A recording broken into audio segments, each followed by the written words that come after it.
here in Atlanta, inside the Mercedes-Benz Stadium. Time now for the Equifax Sideline Report. Let's go down to DJ Shockley.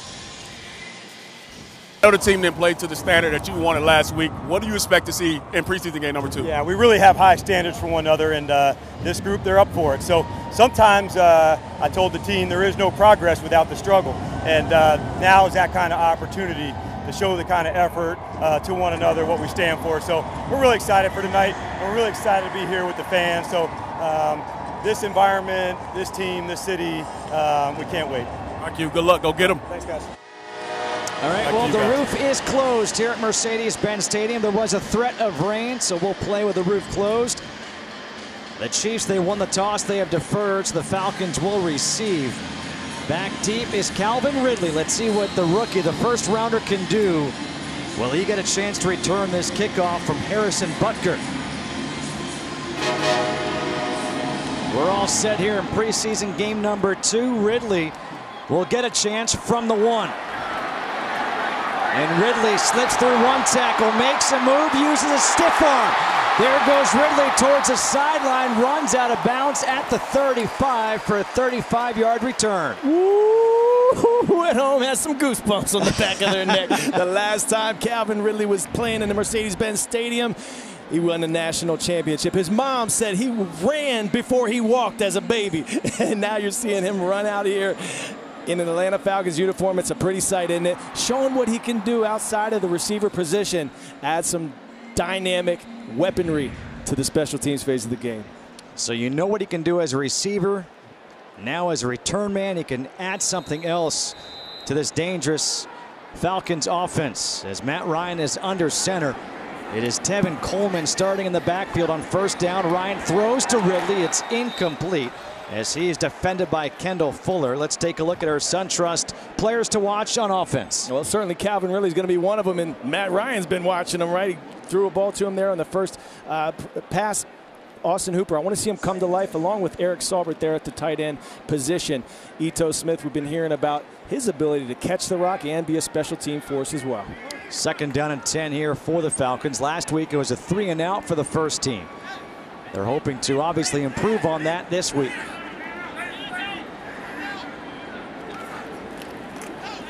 The handoff to Coleman, tries to cut it back, and he goes down, will lose a yard as he's down at the 34-yard line. Credited with the capital is Ukie Eligwe, second-year player out of Georgia Southern. So it's now 3rd and 11, not the start the Falcons wanted here after the nice 35-yard kickoff return by the rookie, Calvin Ridley. Yeah, great starting position, and the frustration you can think about last week, the 3-and-out to start the game with the starters. Long way to go on third down here. Empty backfield on 3rd and long.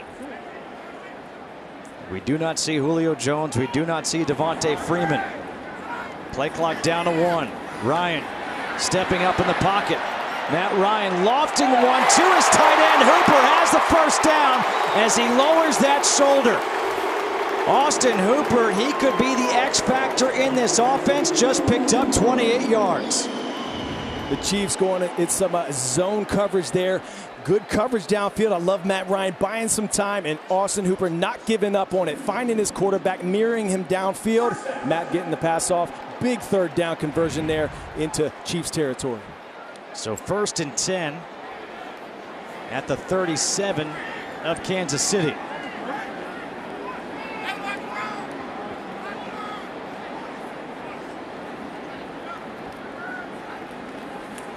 The handoff to Coleman. This time he does cut it back, and Coleman has a big gain. He's got the first down all the way to the 22-yard line as he picks up 15. That's the way you run a stretch zone in this offensive scheme under Steve Sarkisian. Alex Mack doing a great job of washing that backside, the center, and one cut and go. That's how you hit it. That is how you hit the hole in this offense. Tevin Coleman, outstanding cut there. Seeing that defense running fast, cutting it right back against the grain. Back-to-back first downs here for the Falcons offense. A couple of big plays here for Atlanta. Deep in Kansas City territory. They'll give it to Coleman again, and he slips a tackle. Coleman inside the 10. He's down at the 7. Another 15-yard run. Kendall Fuller with a tackle, but it's 1st and goal here for Atlanta. Offensive line absolutely making their presence felt. Brandon Fusco there with the pancake block, putting his man on his back. Tevin Coleman again. This outside zone, what they want to do is they want to hit that corner, right? Last play, it wasn't there. Put his foot in the ground, got vertical. That time he was able to beat the defense towards the edge. Well, now it's red zone opportunity. Ito Smith is in. He takes the handoff, and Smith, he is up to the 4, gets 3. It is 2nd and goal from the 4. The red zone efficiency is an area that this Falcons team wants to improve on. You see the numbers last year compared to their Super Bowl run of 2016. Yeah, I like the balance there, Justin. Some are wondering, are we trying to force the throw too much? Are we not having any sort of run game down there to keep the defense honest? No, it's pretty balanced of what Sarkisian is calling down there. This is vital. Get it in the zone. He's played by Matt Ryan to Hooper. Hooper leapfrogs, touchdown Falcons.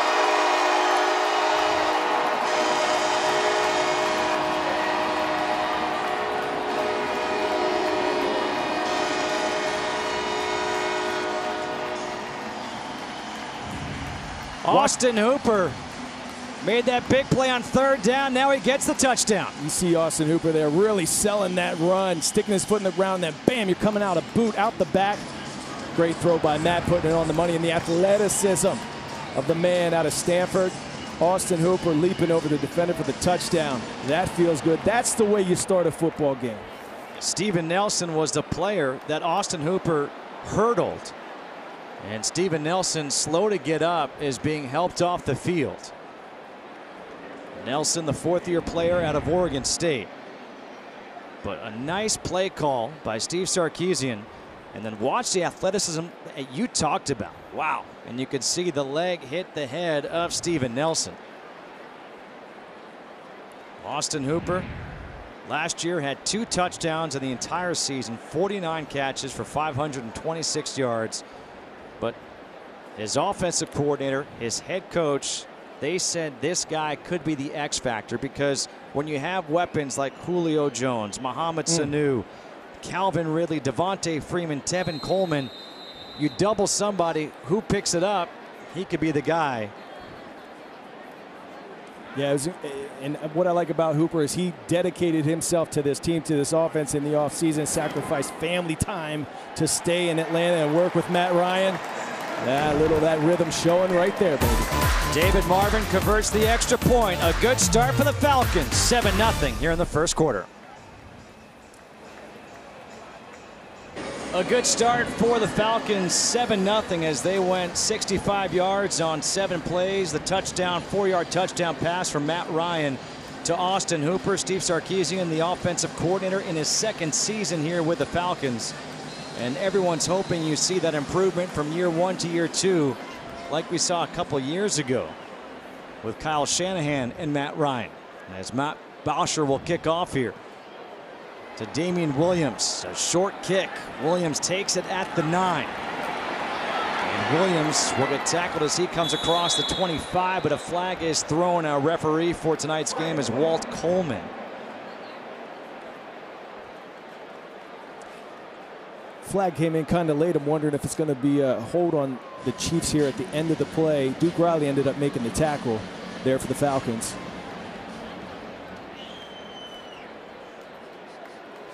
During the return, holding, offense, 10-yard penalty, 1st down. It was a 21-yard return. Now that turns into an 11-yard return after the 10-yard penalty. As Kansas City, it has been said that they will play their starters for the first half of this game, which really is a great test, Coy, for the defense of the Falcons. Yeah, what a great dress rehearsal, right? For these starters and potential starters. The Chiefs are loaded with talent all across the board. The 5th-ranked offense from a year ago. Patrick Mahomes on 1st down, the handoff to Kareem Hunt. And Hunt gets up to the 18-yard line, picks up 4, 2nd down and 6. And let's take a look at our SunTrust players to watch on defense.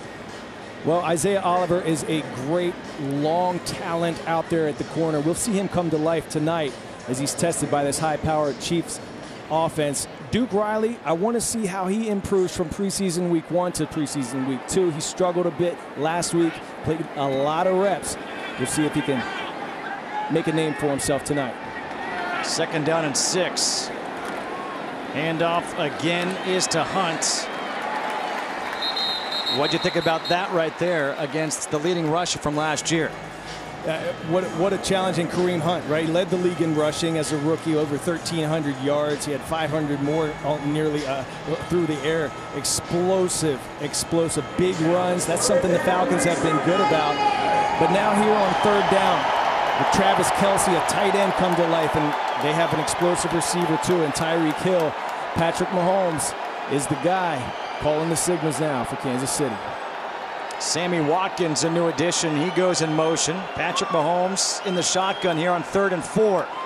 Pressure coming. Mahomes throws, completes the pass, but there is Hill with the catch, but Poole is there for the tackle, a pickup of 3, and that's what they want to see. Speed on defense as Brian Poole comes and closes before the first down can be made.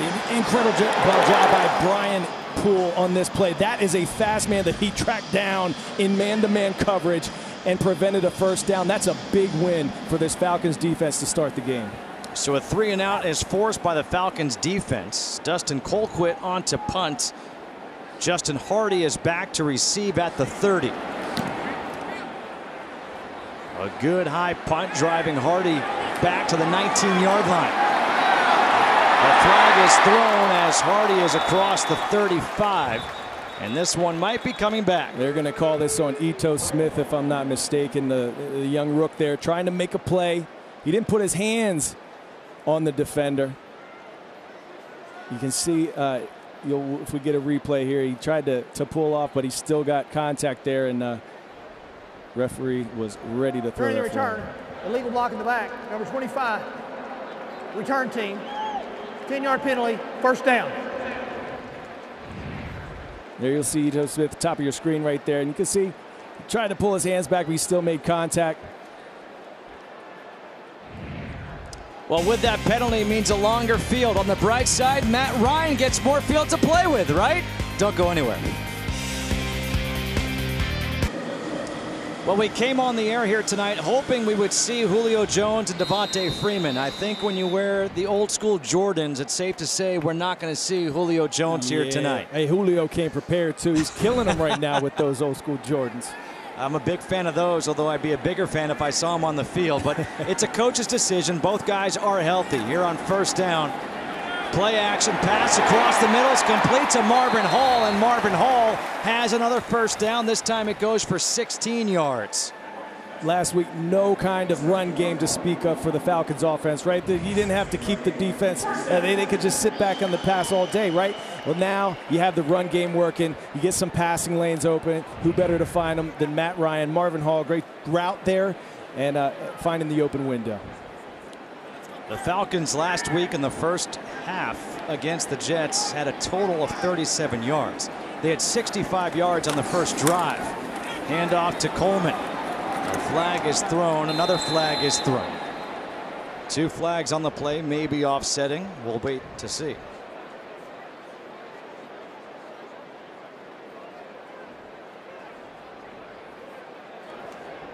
Illegal use of hands, hands to the face, number 91. Defense, 5-yard penalty, automatic first down. That's against Derek Naughty. He was naughty on that play. Bad boy.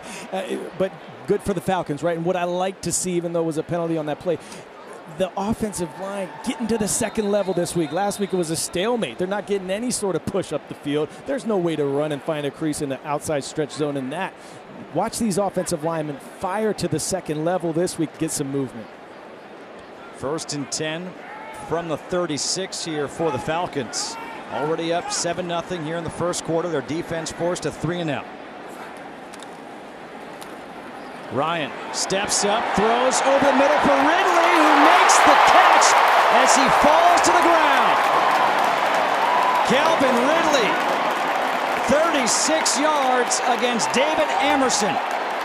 What I liked about this, Steve Sarkisian, put the young man in motion, get the DB moving, and then send that young man straight up the field. He ran a great route, pushed the defender outside with his route, and then cut it back inside. Matt Ryan was just sitting on that, waiting for it, almost like he knew he was going to get open with all that speed. All the way down to the 28 of Kansas City.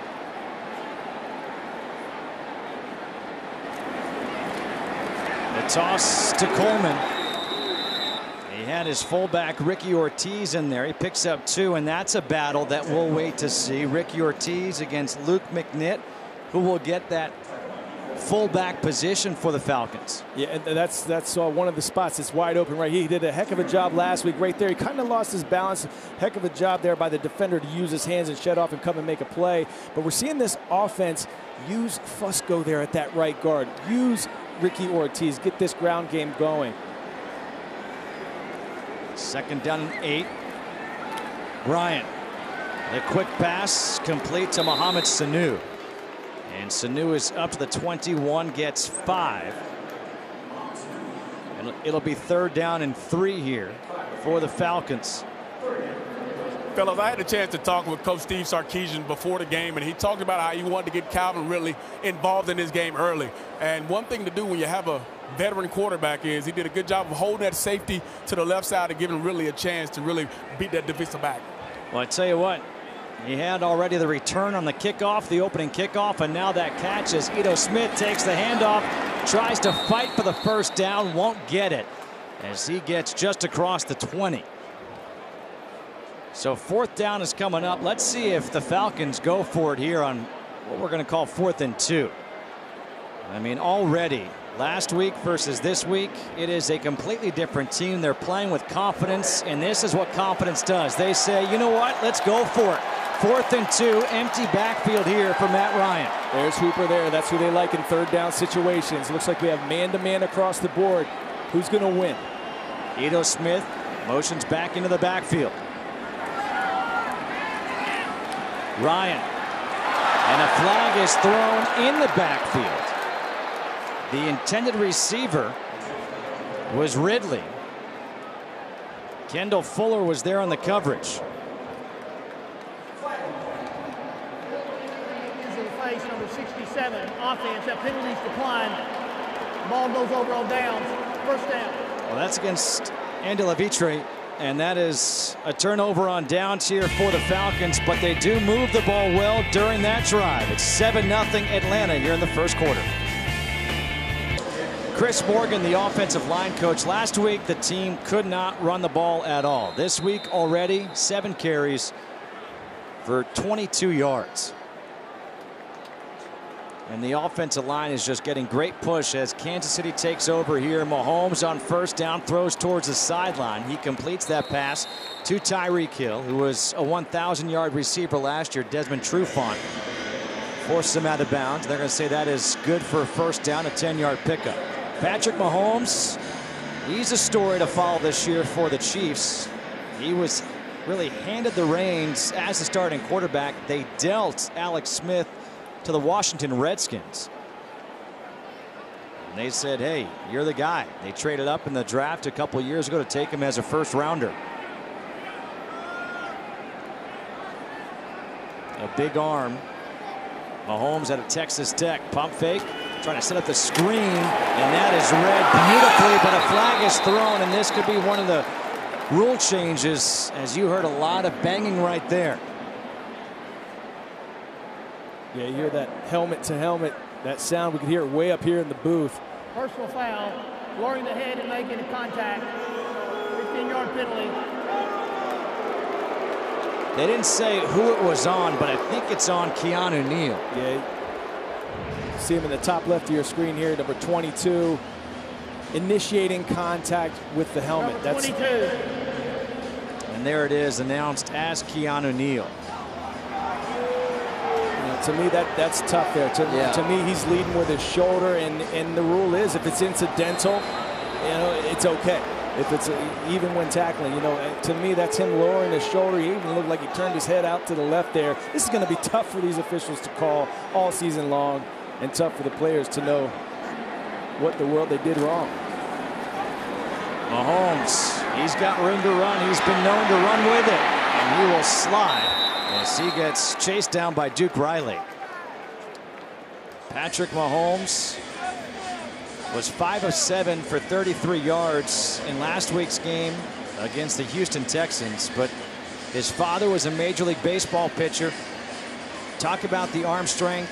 He has that Brett Favre type skill set. He's a gunslinger. He can extend a play. Yeah, and you saw right there what he can add on top of that. His ability to get out of the pocket, the Andy Reid rolling him out, uses athleticism when there's nothing downfield. He can pick up some yardage on the ground. On 2nd down and 3, the handoff is to Hunt. Hunt tries to turn it around backwards, and he's going to lose a lot of yards all the way back to the 44-yard line. Loses 8 on the play. Brian Poole was there to finally bring him down. I mean, watch this defense swarm. First you get Grady Jarrett busting the entire play up, and then here comes his boys. I mean, they're like an infectious disease. When they're really rolling and they're really feeling themselves, there's no escaping them. They can really roll. A defense that last year was top 10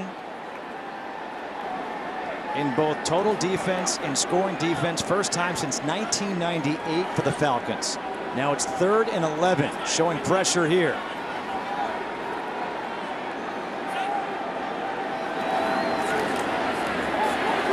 Mahomes to his tight end, Travis Kelce, for the first down.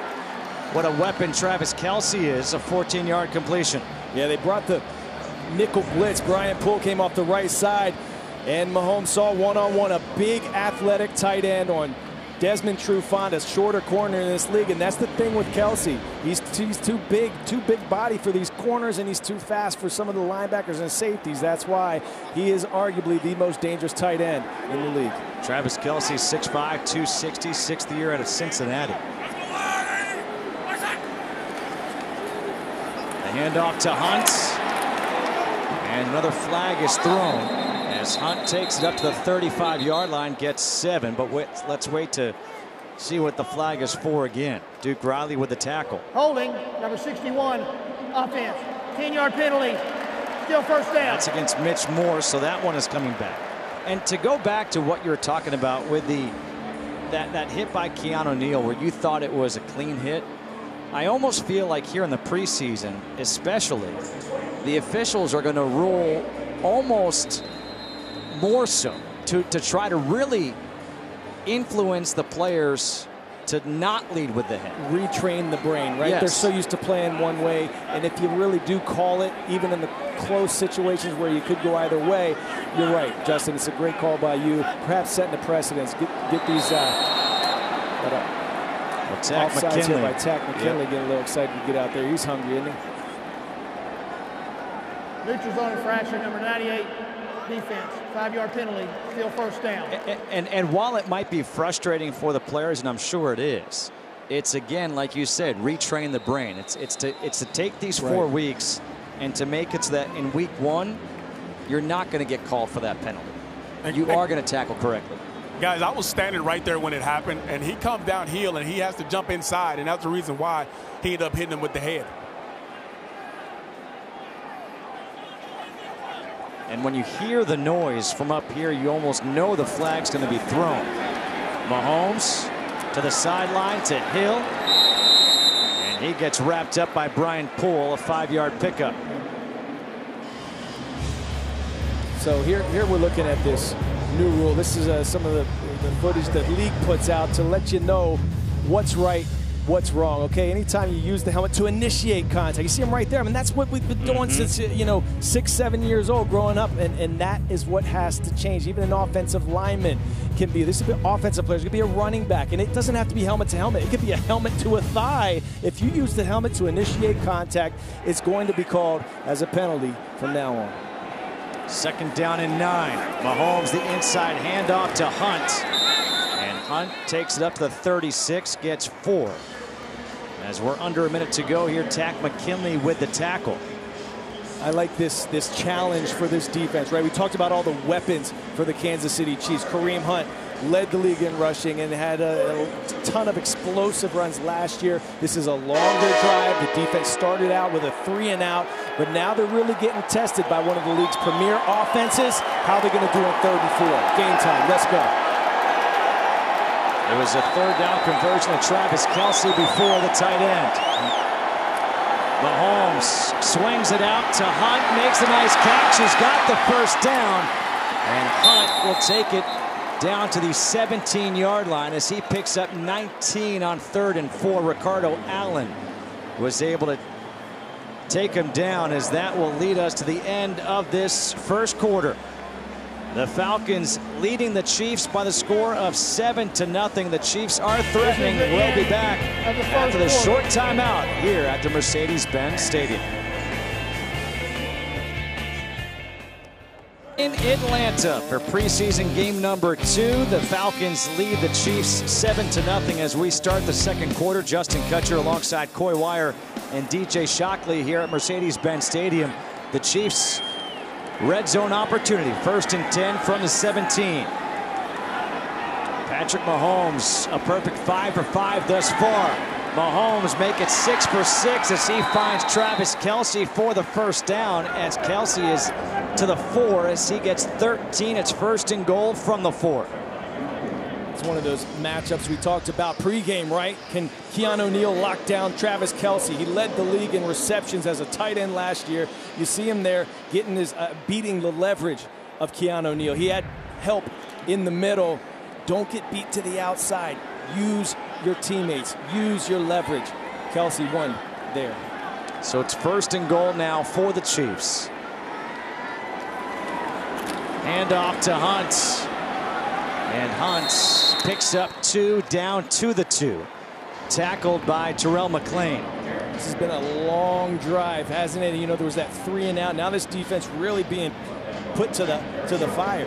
You know, they have this talented offense, just keeps wearing away at them, We're now at a 2nd and goal. We talked about the defensive line. Can they anchor down? Who's going to step up? It's Sanat in there right now, the 3rd round draft pick. You got John Cunningham in there, big fella. Mahomes in the shotgun here on 2nd and goal from the 2.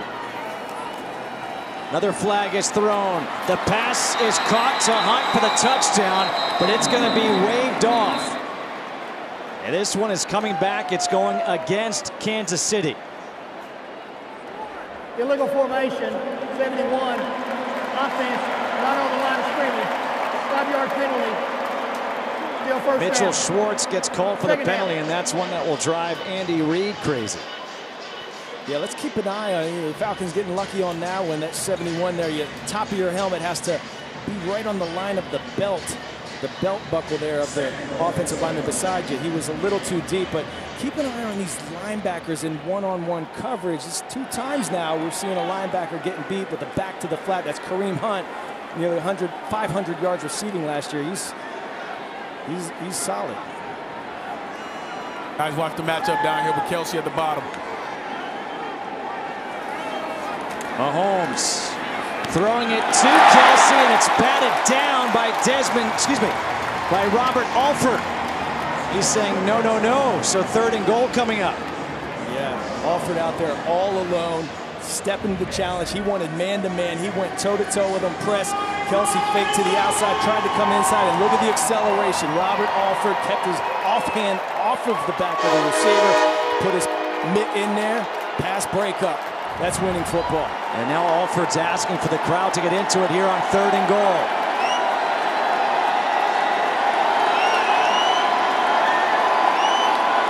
Mahomes forced out of the pocket. Mahomes. That one is knocked down, nearly intercepted by Bleedy Ray Wilson. Yeah. Bend but don't break. You said it, Justin. That's what the defensive coordinator, Marquand Manuel, wants to see. He saw the pocket break down. He saw an athletic quarterback running, and now it's called plaster. Find the receivers who are open right. Heck of a job by Bleedy Ray Wilson. He's a game of inches, isn't it? Look at that. Incredible play by the 6-year vet out of UConn. Making some noise in Mercedes-Benz Stadium. Now a 25-yard field goal attempt here by Harrison Butker.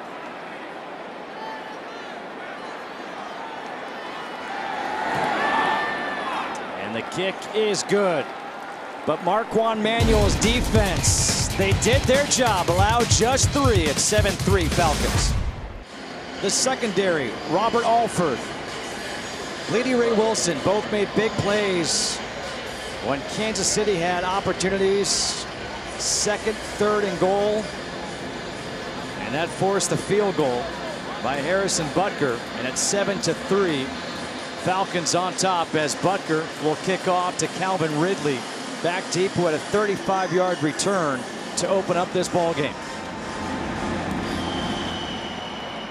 He'll get a chance to return it again from the 6. And Ridley will just step out of bounds at the 25-yard line. Let's take a look at our first quarter highlights presented by AT&T. And for the Falcons, it was all started by that nice 3rd and long conversion, the pass to Austin Hooper. And then Matt Ryan got to go into the bootleg there back to Hooper. They had some run game going. They were able to build off of that. Finishing in the red zone was key. How about the big hits by Poole out there? And he's covering some fast receivers too. In Hill, one of the fastest in the league. Incredible job in man-to-man all night by Poole. And now Matt Schaub takes over at quarterback here for the Falcons.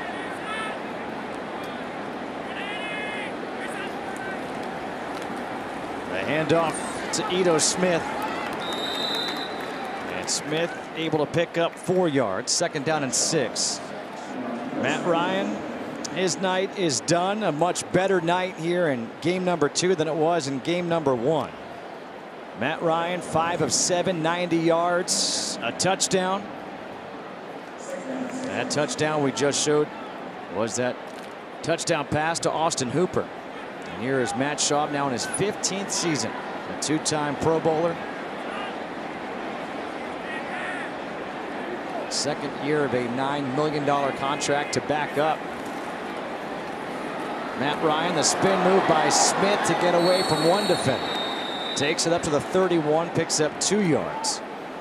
And it's 3rd down and 4 now here for the Falcons. The offensive line here, we have some of the backups in. Can they keep this run game going? And, Ito Smith is, you're seeing him just be a beat off, a step behind where Tevin Coleman or Devontae Freeman would be. And not from a physical aspect, but just not getting vertical, missing the cut just by a beat, and that's allowing that fast defense to track him down. Justin Hardy in motion here on 3rd and 4. Schaub gets rid of it and completes the pass for the 1st down to Hardy. A 7-yard completion. Schaub stood in there, able to complete that pass. Yes, a good time to throw it as well. Ben Garland, Wes Schweitzer, the guys up front. He was able to step into this throw. Excellent awareness by Hardy to get to the sticks before sitting it down. Had that rover coverage there, and he was able to still pick up the 1st down. So the Falcons, who had 1 1st down last week against the Jets in the 1st half, have been able to pick up 1st downs seemingly on every drive so far. Play action. Schaub towards the sideline and going up to get it is Russell Gage, the 6th-round draft pick out of LSU for 18 yards. Again, great time to throw. Excellent job of protection for the offensive line. Matt Schaub seeing that deep comeback route. And I like that the youngster Gage was able to bring it back. This is a vet move right there. Not waiting for that ball to sail and get there forever, give the defensive back time to come break it up. No, he came back, and excellent route, hauling it in. Big gain for the Falcons. Across midfield yet again at the 44 of Kansas City. Play action once again. Schaub, a touch pass there, and it's dropped by Justin Hardy. Hardy, who is so sure-handed. He graduated ECU as the career leader in receptions with just under 1,400. Yeah, and this is a catchable pass, right? And you mentioned, I mean, that they led the league in drops last year. The Atlanta Falcons led the NFL in drops, and people talked about Matt Ryan having a drop-off year. I mean, of his 12 interceptions, 5 of them came off of tipped passes by his own receivers. That's something that you don't want to see, even though it's preseason. You want to get better in that area this year, especially from a short-handed guy like Hardy. 2nd and 10. Ito Smith planted that foot, cut back up, and he's down to the 38-yard line. Wes Schweitzer there in one of the prime starting battles in this preseason. Wes Schweitzer against the newcomer Brandon Fusco, signed a big deal, 3-year, $12.75 million out of Minnesota. Both of these guys going at it. I was just down on the field talking with Scott Pioli, assistant general manager, and he's like, hey, look, Schweitzer's not giving this thing up. I still like Schweitzer. I like what I'm seeing. And you saw right there a great drive, mano-a-mano, getting some push. On 3rd and 4, it's Ito Smith. This time he gets the first down. He loves that spin move as he gets 9 up to the 29-yard line. Hey, you ran it behind Schweitzer the last play. Why not try it again? The guy's feeling it right now. Offensive coordinator sees it. Ben Garland doing a great job coming around with the kick out. Look at that seal. I mean, look at that. That's an excellent job by Schweitzer. This is a guy who's not going to acquiesce. You're not going to come in and take my starting position easily. Heck of a job by Ito Smith as well. Last week, remember, a little tentative and timid? He's hitting it this week, isn't he? A timeout will be taken here by the Chiefs. First. They need a breather. Team timeout. The Falcons offense Kansas moving City down the field yet again as they lead 7-3 here in the second. 7-3 Falcons leading, and Falcons football is back. There's still time to join the action at Mercedes-Benz Stadium this season. Visit AtlantaFalcons.com/tickets to learn more. Second quarter, 9:19 to go. 7-3, the Falcons leading. Matt Schaub in at quarterback here on this drive, and they're moving the ball again effectively against this Chiefs defense.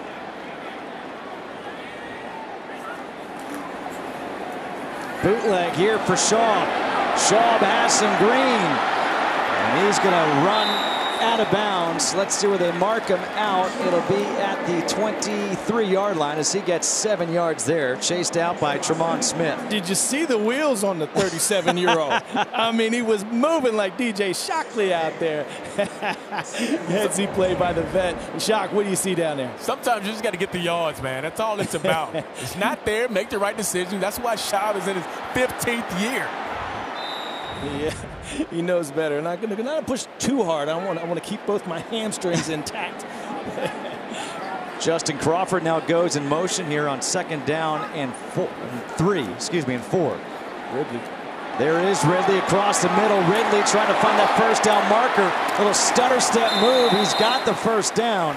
The first-round pick out of Alabama gets 7. He's had a couple of big plays already. I love this here. You're going to see Ridley.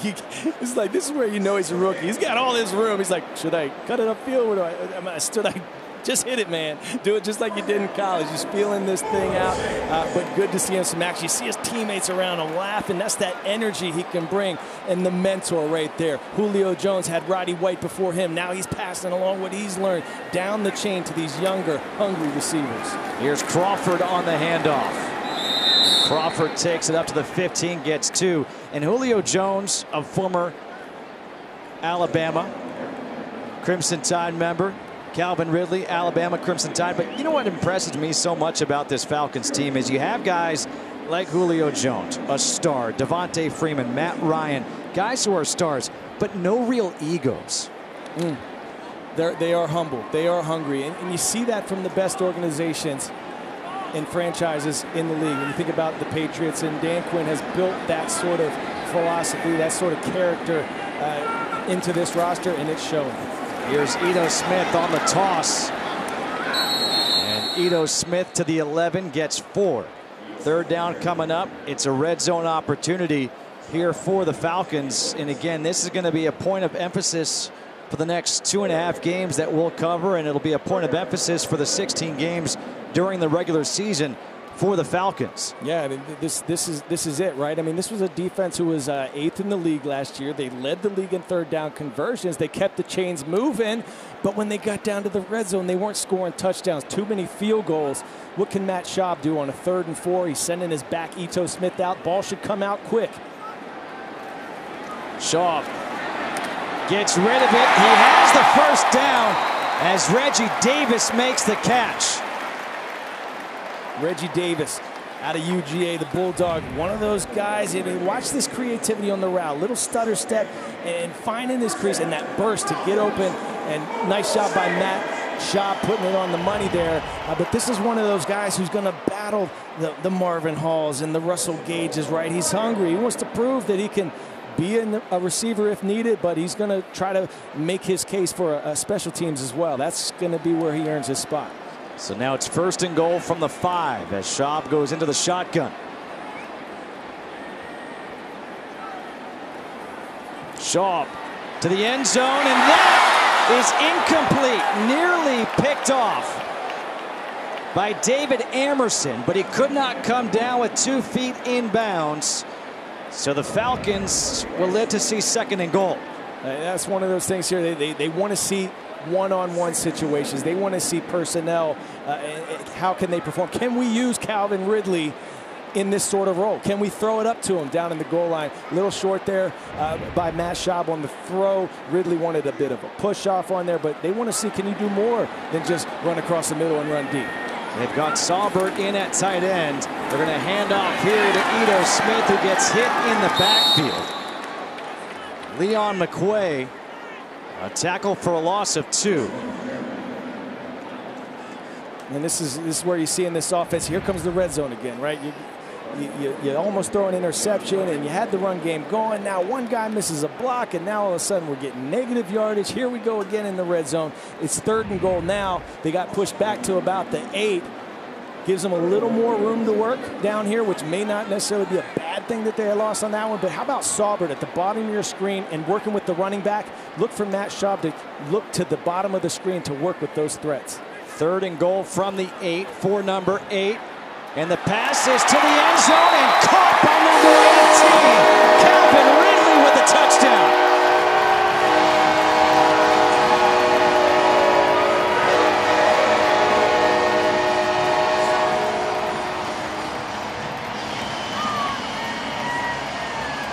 Great route concept. We said to take your attention to the bottom of the screen. Saubert takes the top off the defense. Ridley sits it right down. The defensive backs don't have time to get there. Matt Schaub with the laser.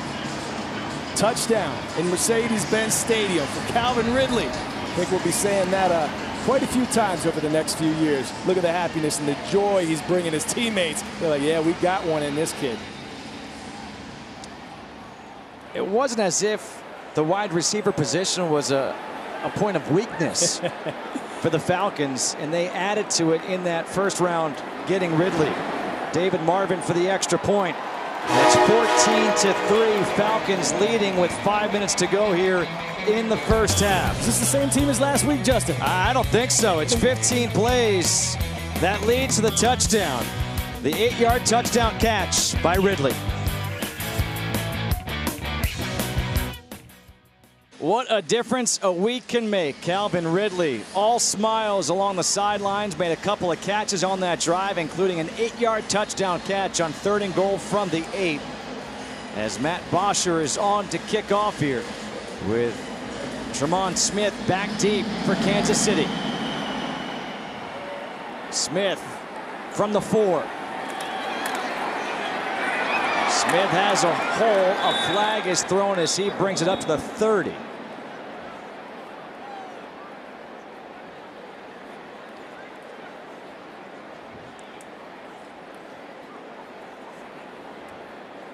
Bleedy Ray Wilson there on the tackle During the at the return, end.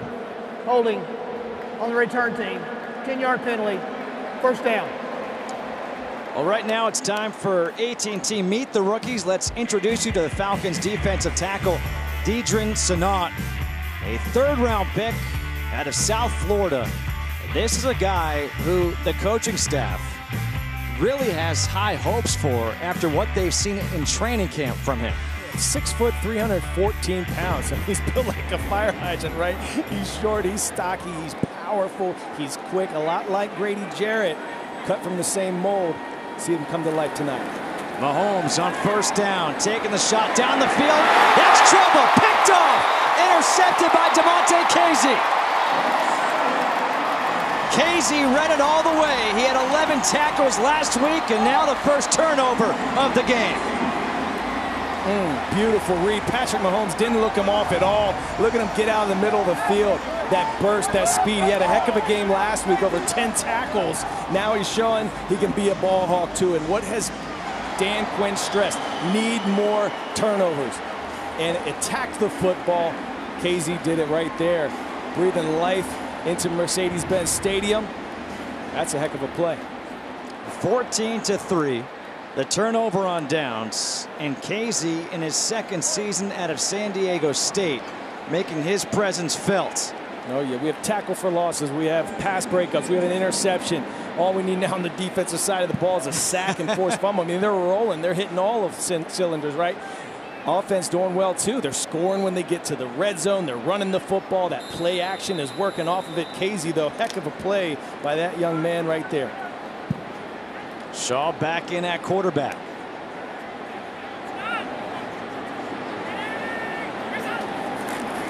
Hand off to Ito Smith. Up the middle. Smith will push that pile for 3 yards. 2nd down and 7 coming up. Matt Ryan started this game 5 of 7. Matt Shaw, so far he's 5 of 7. Both have touchdowns. And I'm going to throw this question out to both you guys, Coy and Shock. I think you keep Matt Ryan as a starter. Is that what you're going to? No. Oh, okay. The fact that Kansas City announced that they were going to play their starters for the first half in a preseason game, game number 2, and I'll throw this question to you at the end of this play on 2nd down and 7. Hand off again here to Smith. Does that just give you, as a team, does that fire you up, that extra that you needed after last week's performance?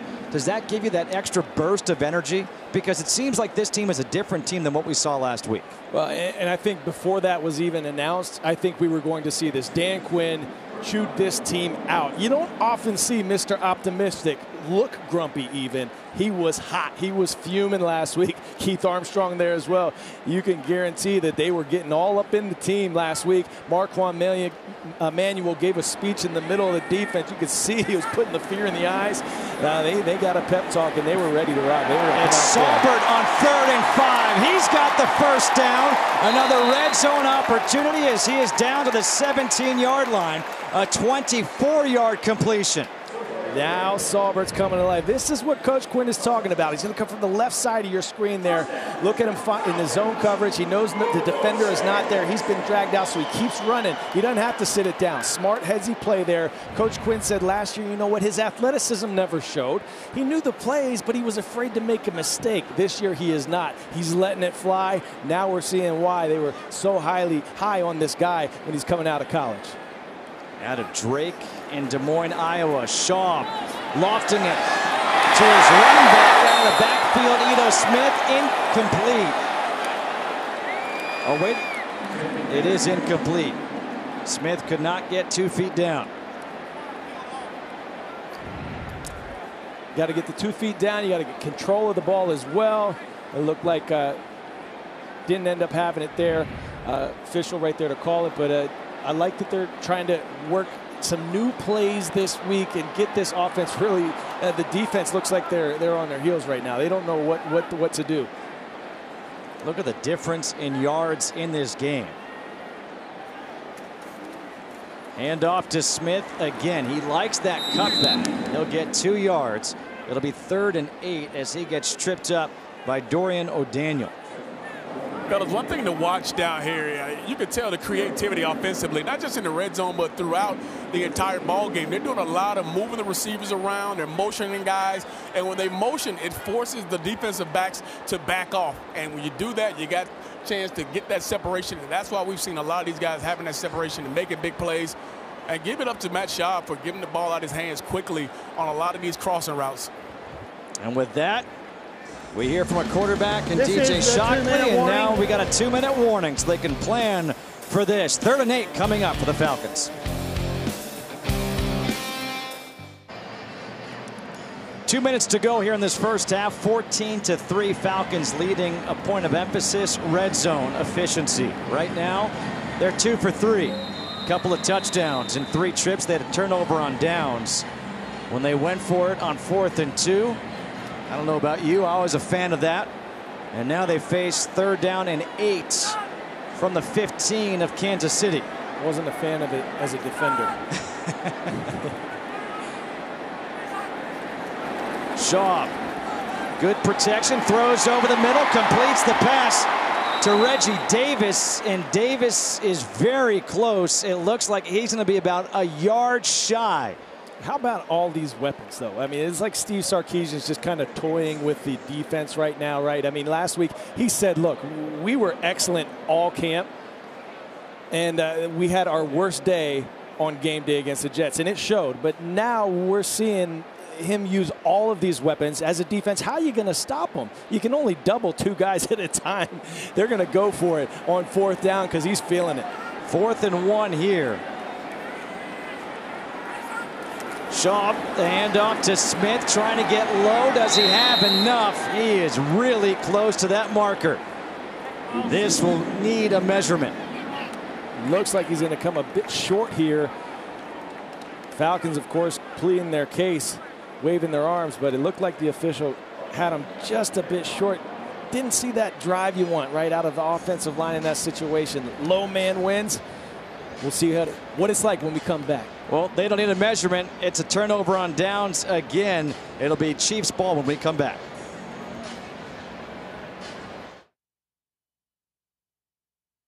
You know, there might be a little better play call on 3rd down, but man, I really want to see this guy run that route, and I want to see if he can win versus this man-to-man coverage. And so you do sacrifice those things in the preseason for the game later down the road in the regular season. That was Steve Sarkisian talking about the play calling during the preseason. Here's Patrick Mahomes from his end zone. It's incomplete, dropped by Sammy Watkins. It was thrown a little bit behind him. So 2nd down and 10 coming up. And Coy, I don't know about you, but to me, this is a big possession right now for both Kansas City and Atlanta. And for Atlanta, the reason why I say that is because they've been going against the ones the entire first half. If you can go into the locker room leading 14-3, that's a huge step in the right direction. Yeah, we're talking about one of the most explosive offenses in the league across the board at almost every position. Dynamic playmakers, including Sammy Watkins, who just dropped one. I mean, that's a big win, confidence builder for this defense. 2nd and 10. Mahomes. This is where now as a starting quarterback, he gets 9, but you're in the preseason, you want him to slide. You don't want him to take the hit by Duke Riley. Yeah, this isn't college anymore. You're not the backup anymore. You're the franchise, right? And so I like the competitive nature there and trying to run for a 1st down. He almost got it. We're going to have a 3rd and 1 here, but Andy Reid only wants him to run to a slide, not to a tackle. And now a timeout is called by the Falcons because 3rd and 1 is coming up. And if you can make the stop here on 3rd and 1, you get a punt. And then all of a sudden, you get the ball back. Yeah, pretty good field position, too. So interesting to see what this defense is going to do in this situation. Marquand Manuel, would expect that he's going to go man-to-man. Of course, it depends on the formation the Chiefs come out in, but you want to be tight coverage and not let any breathing room down here. Big play opportunity to get the ball back in the hands of the offense. 3rd and 1 from the 17 here for the Chiefs. A delayed handoff to Kareem Hunt, and he does have that 1st down. Gets 9 yards on 3rd and 1. I don't like what I'm seeing here. Is kind of linebacker still kind of figuring out where Duke Riley's looking back. The ball snapped, and now it's a run. Hey, you got to be out there. Mahomes to Hunt out of the backfield. And a timeout taken here by the Falcons again.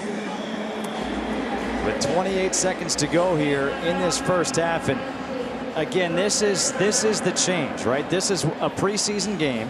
So what you're trying to do is give yourself, your team, a chance to do something to mimic a regular season situation.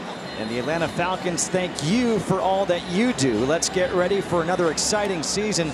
Through our commitment to each other, we will achieve unlimited greatness on and off the field because together we rise. And together in this first half. The Falcons have looked good, leading 14-3 against the starters for the Kansas City Chiefs, a team that seems like perennially goes to the playoffs. 2nd and 5. Mahomes, he's got a strong arm. He's going to air it out down the field. Has Hill. Hill with the catch and the touchdown. 69 yards. And that's that spark. There is a flag, a couple of flags thrown. This will be for celebration in the end zone for Hill. Just so much speed by Tyreek Hill. If this play stands, I mean, it's incredible. He had 3 guys around him. First, it's man-to-man trail coverage. You got the safety over the top, and he just runs right by everybody. Different level. After the touchdown, unsportsmanlike conduct, number 10 of the offense. That 15-yard penalty will be assessed on the kickoff. Touchdown. It reminds me almost in baseball, you have doubles prevent defense. Right here, that's the one thing you cannot have happen. I mean, watch this. First of all, you're taking a look at 4.29 speed in the 40-yard dash. This is the reason he had 16 touchdowns, at least 30 yards or more last season. Led the league. I mean, the guy can flat out play. Great challenge by the defense here tonight. They're giving it their best. He's popping and locking out there. I don't know, you get penalty for that one, Tyreek. But heck of a player. Lesson learned for the Falcons defense there. That man can run.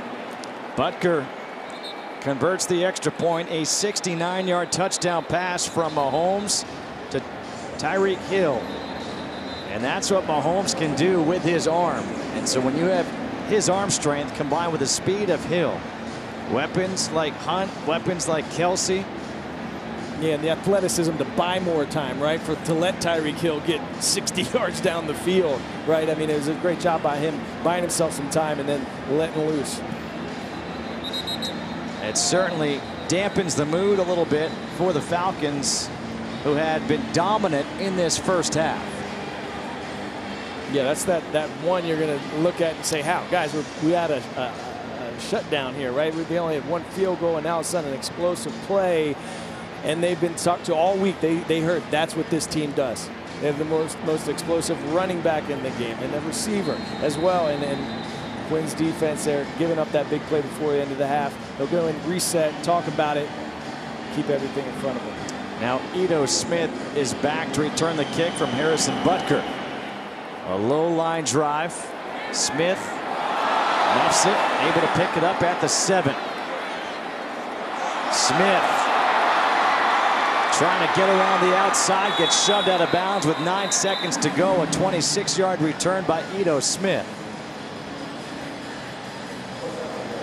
We saw a little bit of that burst that they like out of this guy as a potential starting kickoff return. You do something bad as a rookie, what you gonna do now? Make up for it. And look at him switch arms here with the ball. I'm not gonna advise that. I mean, you know, it's something I would do, but I'm not a running back in the NFL. I think they want you to, you know, make sure you don't potentially drop the ball. But I like his ability there to make a little something out of nothing and potential disaster. Well, they're going to take a knee and head into the locker room with a 14-10 lead over the Kansas City Chiefs. A good first half for the Falcons, soured just a little bit by that 69-yard touchdown pass from Patrick Mahomes to Tyreek Hill. But the Falcons came out looking good. They lead 14-10 at the half. We'll be back after this short timeout with our halftime show. Nighttime here in Atlanta as we get set to start the third quarter. 14-10. Falcons lead the Chiefs. Time for the Equifax sideline report. Let's go down and check in with DJ Shockley. Hey, Justin, I had a chance to talk to DQ coming out of the box, and he said, hey, I was very excited about how aggressive we were offensively, and it led to a lot of things, especially in the stretch zone. It gave him a chance to run the ball and also throw it, so he loved the balance offensively. Defensively, he said he loved going after the football. That's what they strive to be, is go after the football and create those turnovers. He loved the matchup they got in the first half, especially with Kelsey on some of his defensive backs. He wants to see more of that in the second half and be aggressive, use that energy and speed, and get after these guys in the second half and finish it the way they started it. That sounds great. Thanks, Shock. Smile right there by Dan Quinn as Matt Bosher will kick off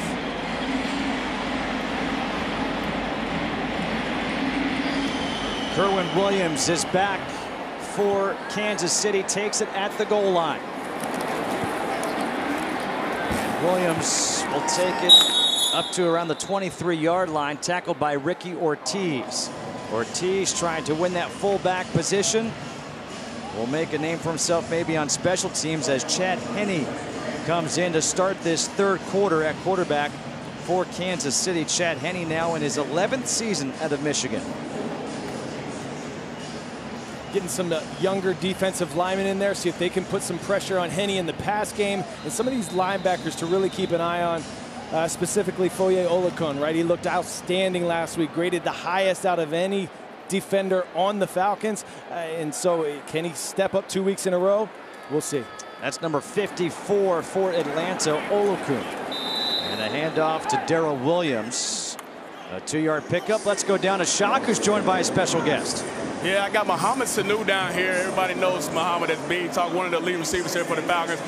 Talk about the difference between last week and this week. You guys came out with a different sense of urgency. What was the mindset coming in this week? Last week we weren't ourselves. The energy in pregame, everything, we were just off. And we had to come with the correct mindset this week. We had a good week of preparation and came out here and everybody was on their P's and Q's, and we just wanted to have fun and play ball. A lot of people want to know, how can you guys get so many catches? It's a big-time offense. You guys got a lot of weapons. Talk about the experience that you bring, Julio, to this offense and be able to go out and be able to be explosive and get back to the numbers you guys had back in 16. We just got to do our job, man, and everybody just got to have fun with it. You know, when your play come your way, you make your play, and, you know, you do your part, and everything's going to fall into place. We don't need to press, don't need to do this, do that. Just do what we do, and everything will be fine. Talk about your young rookie. He made some plays today. Looked like he came out and really exerted himself. What have you seen from him in the first week couple in camp and also now in the game? Red. That boy, man, he's awesome. Special. Works extremely hard in every rep, every route, every run play, no matter the situation. Guys full tilt, walk through full speed. I'm like, yo, Red, you got to slow down, bro. Like, you know, we're not loose yet. He's like, I know. That's all I know. And that's going to make him great, you know. So it's great to have him on our team. He's going to help us out a lot. And, you know, we're just trying to catch him up to speed to everything, and he's learning quickly. Great things about you this year. You come into this season. Tell the people, we talked about it last year, what is the meaning of the bean talk? I mean, it's whatever you really want it to be. I mean, it's whatever you're feeling. Is like right now we having that little bean talk, or, you know, if you're feeling great, you want a bean. You know what I'm saying? Or like right now, my guy got the nice shoes on his feet. He's on a bean right now. The cameraman, you guys can't see it right now. I can see it, but the cameraman's on a bean. All right, Mom. We want you to be healthy, stay successful this year, and have a good season, man. And congratulations on the success so far. Bean talk, baby. Mohamed Sanu, back to you guys. All right, thanks. Mohamed Sanu giving a shout out to the footwear of our camera crew. Love that. I thought he was going to be talking about the footwear of his teammate who's not in the shot right there, but the guy Julio Jones who came out with the old school Jordans. I thought that's what he was referring to. Here the handoff to Darrell Williams up the middle. A 7-yard run. Jamal Ishmael. Here was Mohamed Sanu last week at camp with his young son. I mean, how cool is that? That's what it's all about right there, isn't it? His son's going to remember these days forever. Just have this video and have this photo.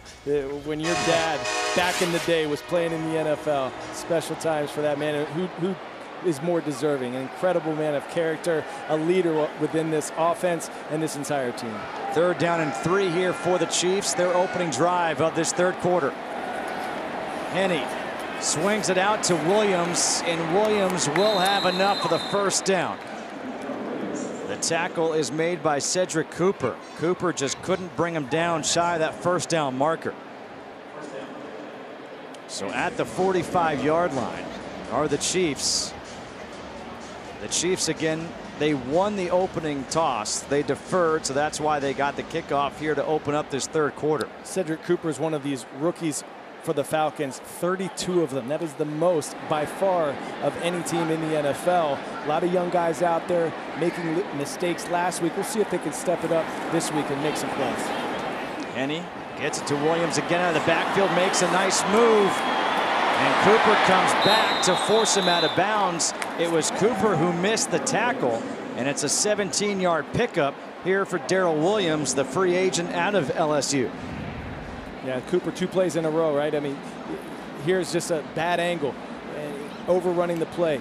And you got to attack that inside shoulder, and you have 3 missed tackles on one play, and that's where that youth is showing up, right? Not used to the speed at this level, and they're out there, their minds are spinning, their bodies are tired. They've been running first, second team, third team, and special teams. They're out here fighting for their lives. Henny to throw again towards the sideline, completes the pass to Jace Amaro, another tight end, a 9-yard completion. You mentioned 32 rookies on this team for the Falcons. Cedric Cooper, just one of those 32 rookies. The next closest is Baltimore. The league average is under 22 per team. That's a lot of youth, and it speaks volumes about that man right there, Dan Quinn, and his confidence talking with Thomas Dimitroff and Scott Pioli, knowing, hey, I can develop young talent. You get me the guys who have that athleticism, I'll teach them our system. And he really is one of the best teachers in the game. And so that's what this is all about. They're confident in bringing in young players. And there are a lot of coaches out there who aren't like that. They don't want all those young guys. That's exactly right. And the other thing that I like about Dan Quinn, he doesn't try to do it on his own. In speaking with him, he has his veterans. He has Julio Jones, Matt Ryan, all the way down. Pick a rookie when they come in those doors and mentor them. And these guys take pride in that. They love showing the young guys the ropes. It creates chemistry. This creates a touchdown. Garrick Dieter, 27 yards from Chad Henne, and the Chiefs have taken the lead. And that was Isaiah Oliver, their second-round pick out of Colorado. Someone who's got all the athleticism and the genetics. His dad was a heck of an athlete, but right there, you're impressed man. You can't whiff. You got to get your hands on him.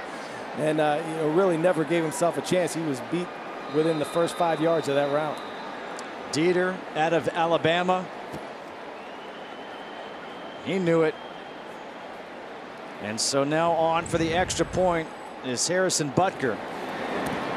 And it's now a 3-point lead for the Chiefs here in the third quarter. A 10-play, 76-yard drive ends in a 27-yard touchdown pass from Henne to Dieter. When you're as good as the Falcons are, when you're as deep as they are, the position battles to make the team can often be here on special teams. Right, and guys at the bottom of the roster, Dimitroff and Quinn, they've met this week, and they said that positions 47 through 53 on the roster, they're fluid right now. That's going to be the guys who are going to play for Keith Armstrong. They're a lot of linebackers, there's going to be a lot of DBs, maybe some receivers who can take up those spots. Ito Smith again muffs the kickoff, able to recover and dive forward up to the 25-yard line. That's the second time we've seen that from him. It's a 19-yard return. That's not the way you want to impress the coaches. Yeah, that's exactly right. Keith Armstrong, I've been in his team meeting rooms, and the first thing he preaches is, can I trust you?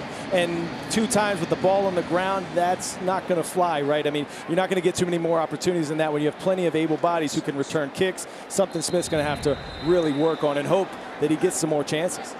And now Kurt Bankert is in at quarterback, the third quarterback of the game for the Falcons. Bankert looked good last week against the Jets.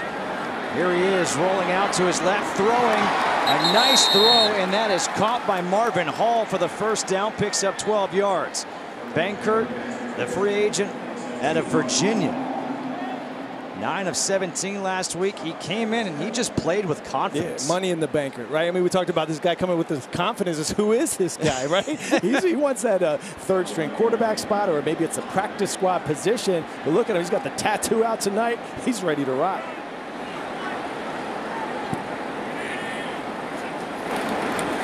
The handoff here to Ito Smith. Smith trying to bounce it outside. He cannot get out. Tackled down the line of scrimmage. Let's check in with Shock. Thanks, Justin. Now down here with one of the stalemates of this defense, safety Ricardo. First off, congratulations. You got the new deal. What did it feel like to get that investment from the Falcons, and now you're locked up with this team for a few years now? Oh man, it felt good to just show like all the hard work that I was doing. The long days, the late nights, man, just coming in and working as hard as I can, man. It was good to see that it paid off, man, and that they was willing to put an investment into me in the long run. You guys were surging towards the end of the season last year, playing really good football. How has that transferred over to this season now and where you guys want to go? Man, we know who we are, and that's one of the biggest things. We know who we are, and we know what we can do. We know at the end of the year we started to ball out. You know we turned our defense around from the year before to last year being a top 10 defense. Now we're trying to push into that top 5. So much experience in that back end for you guys. A lot of guys who play a lot of football. How much mentoring have you guys done to some of the new pieces on this defense and guys like Isaiah Oliver coming on, Deidre Sanat? What is the mentoring process like for you guys? Oh, man, just show them every day how to be a pro, man. Just to come in and just show them, like, in this league and on this team, own your role, do your job, man. Play as hard as you can, get to that ball. Like, know your stuff, man. Know your stuff in and out, and the rest of it will take care of itself. Well, congrats on that new deal, man. Looking for great things out of this defense. Congratulations. All right, well, Bankert right there just overthrew his intended receiver, Devin Gray, on 3rd down. And he'll talk with Steve Sarkisian. You mentioned that new deal. It was a 3-year, $19.5 million extension. This is a guy, Ricardo Allen, who was cut back in 2014. And talk about, dealing with adversity. Stick-to-itiveness. I mean, yeah, he's a practice squad guy. That's awesome. He's tough. He plays with a chip on his shoulder. He doesn't forget where he came from, and that really shows with the grit that he brings to this team. He's one of the heartbeats and souls of this team. Really inspiring for a lot of the younger guys who are wanting to come in and find a spot as well. If he can do it, I can too. Tremont Smith with the catch. It's a 44-yard punt by Matt Bosher. A couple of flags were thrown. That was the first punt of the game for the Falcons. As we'll wait to hear the call from Walt Coleman. 10th penalty of the game.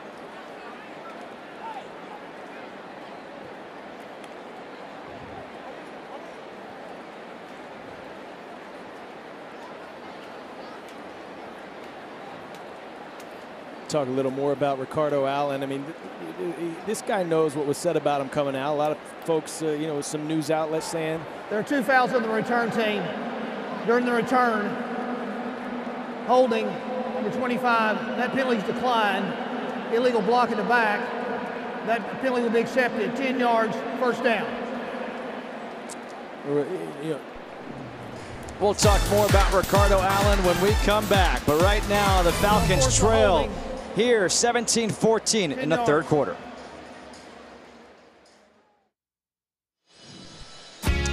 Well, we hope you'll join us on Atlanta's CW 69 next Saturday when the Falcons take on the Jacksonville Jaguars at 7 p.m. Eastern for the all-important 3rd preseason game. That will be a good test for these Falcons.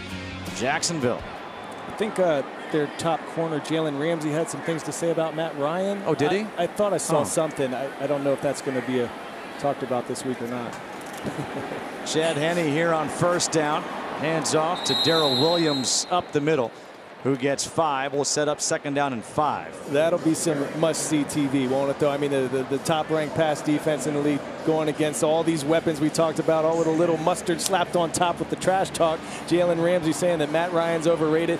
I guarantee it doesn't get in the head of Matt Ryan at all, but I also guarantee you that his teammates are going to want to show out for number 2. Yeah, I don't think those words slide off like oysters go down, It's not quite like that. On 2nd down, the pass is complete to Alex Ellis. I'm not understanding what you guys are meaning by oysters. I mean, folks at home, listen here. Last night we went out to our team dinner. We talked some ball. We also get to watch DJ Shockley try some foods he's never tried before. The guy had never had calamari last season. Last night there were some raw oysters on the table, and the man took it like a champ. He did it. He did so it. So proud of you. I don't even remember. I think I blacked out. I remember the quote right after was, "Why is it so slippery?" It's 17-14 here in the 3rd quarter. Henne drops back to pass over the middle again. And again, he's able to complete a pass to Ellis for 9 yards. Henne spent a lot of years in Jacksonville, right? And he's out here right now picking apart this inexperienced defense. A lot of rookies on the field. They're playing a lot of zone. And these receivers are doing a great job recognizing that, sitting down in those windows. And let's see how they'll adjust. How will these young guys adapt to that? Right now, Henne's having his way, moving the chains. 2nd down and 2 here for the Chiefs. Coming up on 6.5 to go in this 3rd quarter.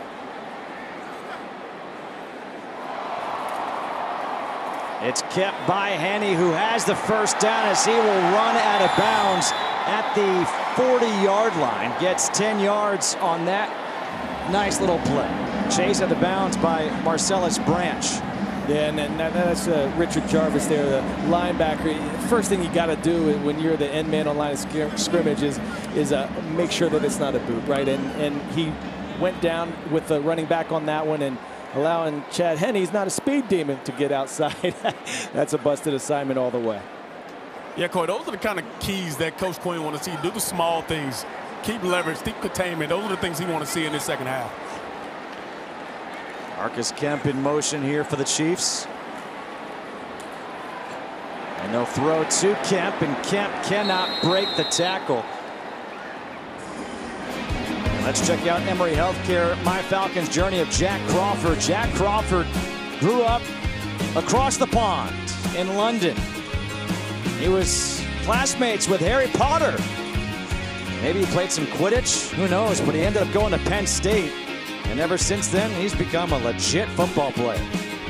Yeah, he sat in class with Daniel Radcliffe, a.k.a. Harry Potter. Had no idea that it was him.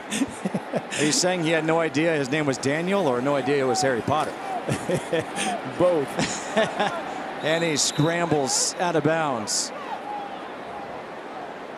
Jack Crawford, there he is. He was a basketball player until his senior year of high school. Went to high school in New Jersey for that senior year, was recognized by Penn State, played his college ball there in Happy Valley, and next thing you know, was playing with the Dallas Cowboys. And it's hard to imagine that a guy who's 6'5", 275 can go unnoticed. Right. Yeah. Are you guys fan of Harry Potter? Because I've never seen Harry Potter. Actually, read the books first. They're very good. 3rd and 8 coming up here for the Chiefs. Pressure coming against Henne, and the comeback route is incomplete to Garrett Dieter. Trying to target Oliver there again. Dieter versus Oliver becoming a nice little battle here. Oliver got beaten on that for a touchdown in the last series. We'll see how he responds to that, right? I mean, that's part of it. Chad Henne knows that that's a rookie out there. I beat him once. Let me see if I can go to him again. Oliver gets the win on that one. But that's when you want to see some fight and some feistiness out of a guy, especially a rookie. When they have a bad play, how do they respond? Marvin Hall is back to receive the punt from Dustin Colquitt. And Hall runs up to make the catch. It looked like he was going to let it bounce, and then he takes a hard hit. Woo. A 35-yard punt. Dorian O'Daniel, the 3rd-round pick out of Clemson, with a special teams tackle for Kansas City. Hey, Falcons fans, score a touchdown with low tire prices at Kaufman Tire, the official tire retailer of the Atlanta Falcons. Visit KaufmanTire.com to find a store near you. 4:15 to go here in the 3rd quarter, 17-14. Chiefs now lead the Falcons. Justin Crawford in at tailback. Play action. Banker completes the pass to Ricky Ortiz, his fullback, who picks up 5 and sets up 2nd down and 5. Ricky Ortiz is a guy who right now is the front runner to be the starting fullback for the Atlanta Falcons. Last year, Derek Coleman led the special teams in tackles from that position. He's now gone, but Ricky Ortiz, I mean, this guy threw some killer blocks out there last week. He's showing he can catch the rock.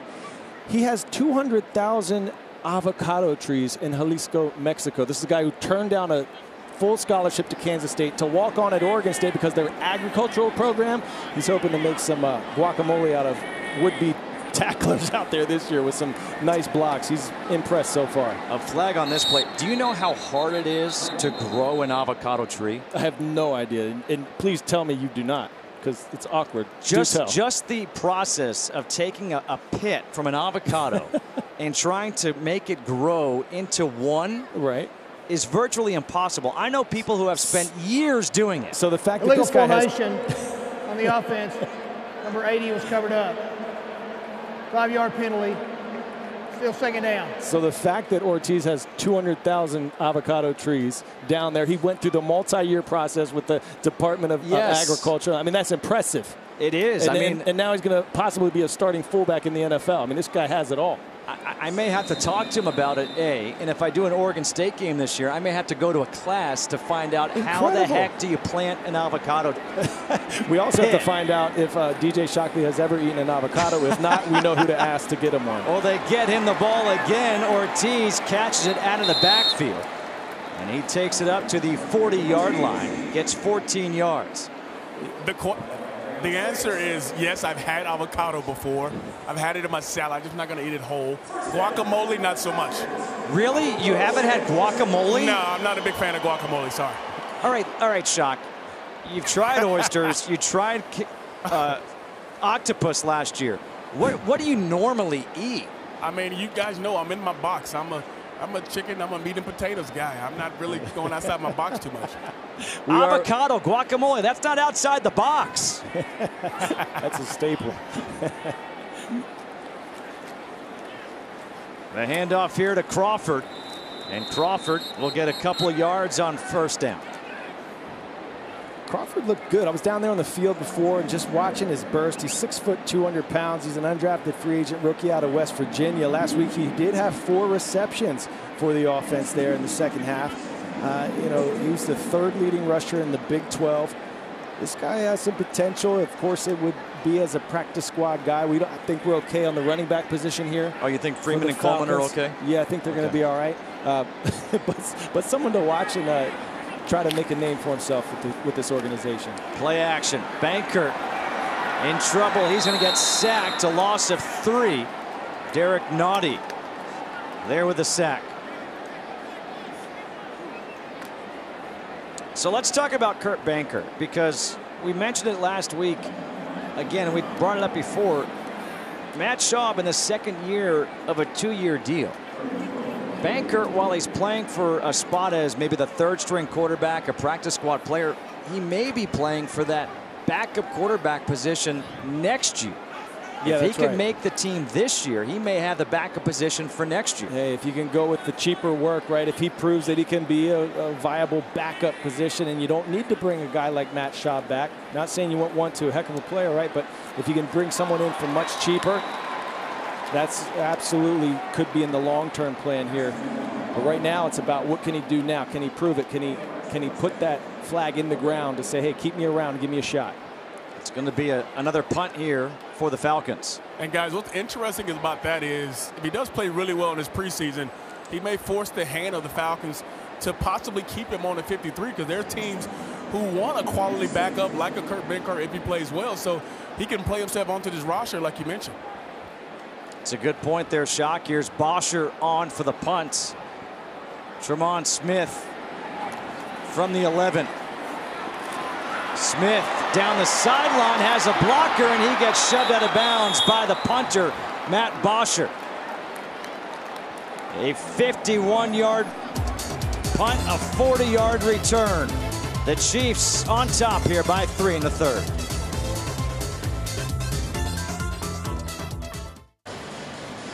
(17-14). The Chiefs lead the Falcons, and a negative for this Falcons team tonight has been the amount of return yards they've allowed in both kickoffs and punts.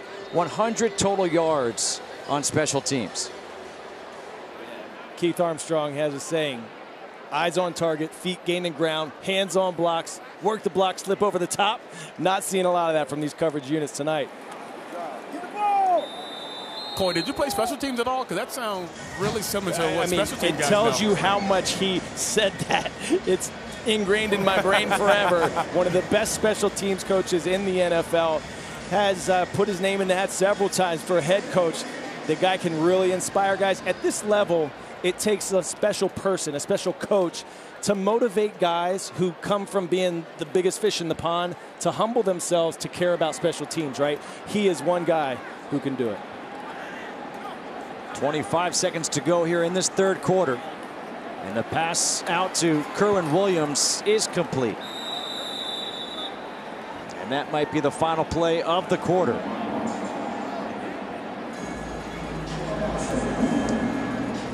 Matt McGloin, who is in at quarterback, points up to the scoreboard and says, yeah, we're going to let this one run out. So the 3rd quarter comes to a close with Kansas City leading 17-14. We'll be back after this short timeout.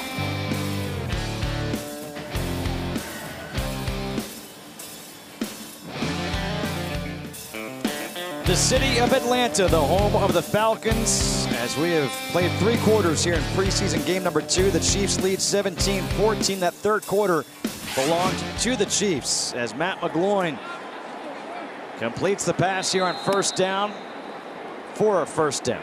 How do you like our city here, Atlanta, Justin? Treating you well here in the South. Treating me great. Are you kidding? It's an incredible night. This Mercedes-Benz Stadium looking lovely. I got to be honest, I think I'm going to Molly B's right after this. Can I come? You can. Should we bring shot? Of course. The more the merrier. Oysters and avocados for everyone. There's Molly B's, named after Arthur Blank's grandmother. A great place to wine and dine, hang out. They just passed the 3 million visitor mark here with 56th event here in Mercedes-Benz Stadium. People loving it here in the city. Kerwin Williams trying to turn the corner, and he takes it up to the 36-yard line, gets 5 yards. Jonathan Celestin, he was there on the tackle. Jonathan Celestin, number 46. Watch for him tonight. He had a heck of a game last week. 3 tackles. He's out of Minnesota. Same place as Devondre Campbell. He's a rookie, undrafted free agent. He showed up last week. High snap, handled by McGloin, hands off to Williams. And Williams gets the first down. Kerwin Williams out of Utah State gets 8 yards. And all right, let's talk about this Falcons team, because the third quarter, it was the Chiefs. Here they come out now in this fourth quarter, it's the Chiefs again. But that first half, it was a dominant half for the Falcons, and it was against the first team for the Chiefs, both offensively and defensively. Yeah, take away that one explosive play that the Chiefs had, and this was a lights-out performance by the Falcons defense, top 10 a year ago. And they showed why. A lot of weapons, not just on the offensive side of the ball, but the defensive well. A lot of guys who are undersized for their position, but can really run. Marquand Manuel, as a player, I played against him.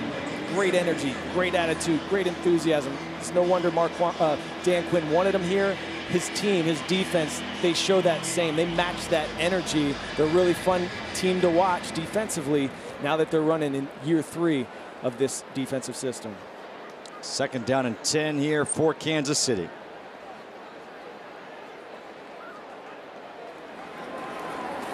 Handoff up the middle to Kerwin Williams, and a flag is thrown in the backfield.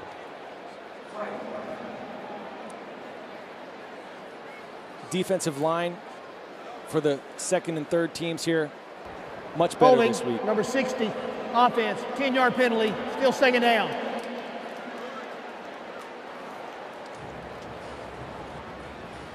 It's 17-14 here. Other preseason games tonight. The Giants lead the Detroit Lions 17-3 in the third quarter.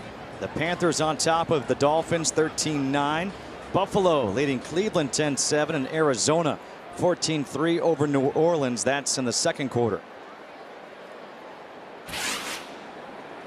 Carolina, of course, in the same division as Atlanta. One of the 3 teams to go to the playoffs last year from this NFC South, and a timeout is taken here by Kansas City. Kansas City. 17-14 with 12:26 to go here in the fourth. The Chiefs lead the Falcons.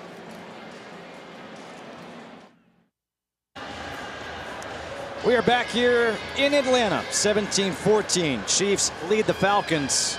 12:26 to go in this fourth quarter. It is Chiefs ball with Matt McGloin in at quarterback, the third quarterback of the game for Kansas City. Second down and 20. McGloin drops back, and that pass is incomplete, but there is a flag coming in late. Saw some traffic there. We may see a pick on the offense, if not defensive holding, but a good job with the defensive lineman there getting a hand up. Prior to the pass, holding, number 29, defense, 5-yard penalty, Automatic first down. That's against Leon McFadden, and that's a big penalty because it was 2nd down and 20. Right. And while it's only a 5-yard penalty, it's automatic first down. Yeah, here you're going to see it, top of your screen there, and had great leverage. Yeah. You know, that it was a nice route, but he just kind of, you know, overreacted, right? I mean, there's no need to do that. He was in a good position. So now it's 1st and 10 from the 34.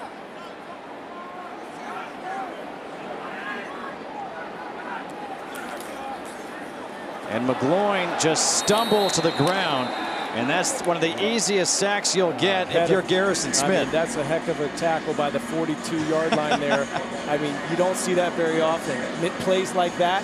The 42 is the most difficult one. Yeah, I mean, that's highlight reel material. I don't know about for McGloin, but for the turf monster, heck of a play. As a guy who's done that before, that turf is mean, man. Sometimes they don't care about you at all. They reach up and grab you. That's why they're the turf monsters. On 2nd and 20, McGloin swings it out towards the sideline to his running back, Kerwin Williams, a 4-yard pickup.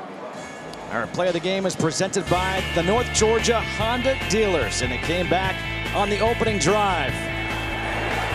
Nice little bootleg to Austin Hooper, who then hurdled a defender for the touchdown. Yeah, why not? Get aerial, jump over a defender, score a touchdown, and celebrate with your teammates. That's highlight reel material for you. Austin Hooper going to have a huge season for the Falcons as he did a season ago. You're making that prediction right now. That he's having a huge season. I'm making it. Called it. Screen. Flag. It's Williams again. There's the turf monster again. That was at like a 36. It's an 11-yard pickup. Turf monster doesn't sit around, man. I'm telling you guys. No rest. Moves. Illegal shift. 2 men moving and not resetting. 5-yard penalty. Still 3rd down. The turf monster is mad because the turf monster won't get credit for a tackle because of the flag. I do like what I'm seeing out of the 2nd and 3rd team defense here. I mean, Andy Reid's offense, it can be tough to handle. I mean, you have a lot of misdirection. In the past games at West Coast, I mean, a lot of quick throws, tough to make a play. They're keeping everything in front of them. A lot more discipline this Atlanta week. has decided to decline the penalty. It'll be 4th down. So it's now 4th down. The Falcons decline the penalty. But I don't know, you'd say you see things that you like. What I like right there was Jonathan Celestin dancing to the Jackson 5 that they're playing here at the Mercedes-Benz Stadium. That was awesome. I mean, you should be the one dancing. I mean, I think the people would love to see Justin Kutcher doing a Jackson 5 original. Oh, trust me, I love me some Jackson 5. Little ABC 1, 2, 3. Oh yeah. And now they're going to bring on the field goal unit. Harrison Butker's going to come on. He converted from 25 yards earlier. And this will be from 49 yards for Butker to make it a 6-point game here in the 4th quarter.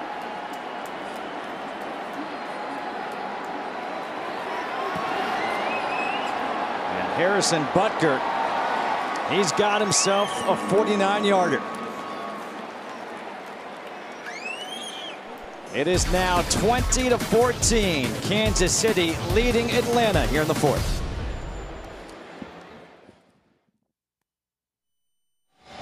Falcons football is back. There's still time to join the action at Mercedes-Benz Stadium this season. Visit atlantafalcons.com/tickets to learn more. Here in the 4th quarter, it is 20-14.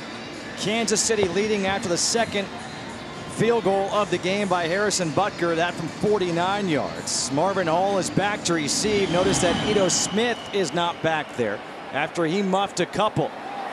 Here is Hall from the 3. And Marvin Hall takes it back to the 20. Time for the winning in the trenches presented by Georgia Power. Let's check out the center for this Falcons team, Alex Mack, who's been to 3 consecutive Pro Bowls in his 10th year out of Cal Berkeley. You know he's smart if he went there. I mean, I don't know if Coy's actually allowed to speak about him because Coy obviously went to Stanford, Cal, the big game. I'll try to walk you through this so you don't have to say a word. Yeah, thank you so much. I joke with them all the time and say, I can't say anything good about you, man. Cal Berkeley, that's our rivals at Stanford, but incredibly intelligent man right there. The central nervous system of the offensive line, getting everyone lined up, making all the calls. I mean, this run game has really, really solidified with Alex Mack anchoring down the center. I'm just impressed that you said he was a really intelligent guy going to Cal Berkeley. Smart, like freaky smart. I got to give him props. I mean, he really is. So he could have gotten into Stanford, is what you're saying? Yeah, he probably could have. He probably could have. No, but he's the emotional leader too. He's so steady. I mean, just before the 4th of July, he went overseas and he was visiting with troops. He didn't have to do that. I mean, he's all around good quality individual, the type of guy that you love having within the organization. Bankert still under center. On 2nd down, the high pass, and it's intercepted. Back the other way, it's a pick 6. 25 yards. Ben Neiman.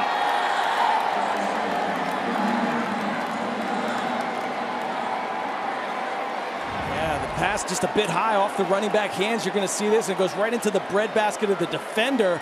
But I also want you to watch at the end of the play. I mean, talking about an official who had his life flash before his eyes. I believe that was Walt Coleman, the referee. Goodness. I mean, this is going to be trending on the internet. I mean, what do you do? It's like Pamplona running the Bulls. All these big men coming at you. Hey, Walt. I think you give him more credit. Woo! He got out the way. I think he tripped him up. That is impressive. He was able to get out the way.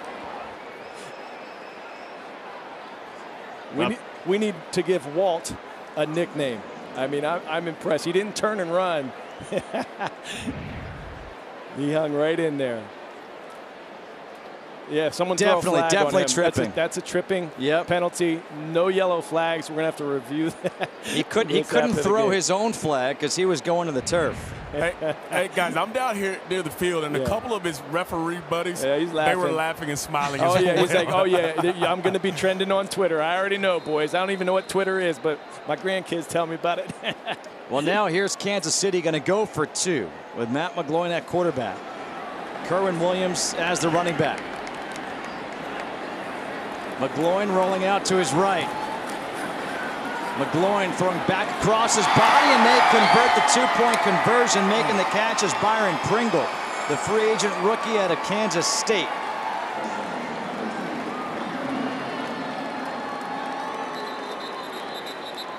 It has been all Kansas City here in the 2nd half. Seeing some of that youth show up. You see 53 there running right by an open receiver. Remember we talked before about Plaster. We had a heck of a play in the end zone by the starters, knowing what to do in that situation there. They're just eyes on the quarterback. They're running, ran right by an open receiver. Easy pitch and catch for KC. So Dan Quinn, now in his 4th year as the head coach. Thomas Dimitroff in his 11th year as a general manager, sitting next to the owner of the Falcons, Arthur Blank.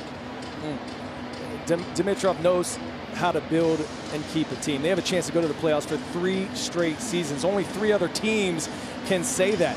You know, this organization has become one of the most respected in the league and stabilized now. Even with the past few months, they locked up their star quarterback, receiver, offensive lineman, head coach, and himself. He's got a new contract. Last season, Atlanta had 17 starters who were drafted or signed as college free agents. That's incredible to me.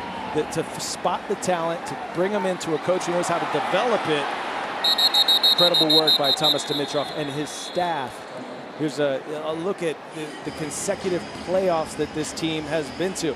And there aren't many in the league who have that perennial powerhouse and ability to get back to the postseason.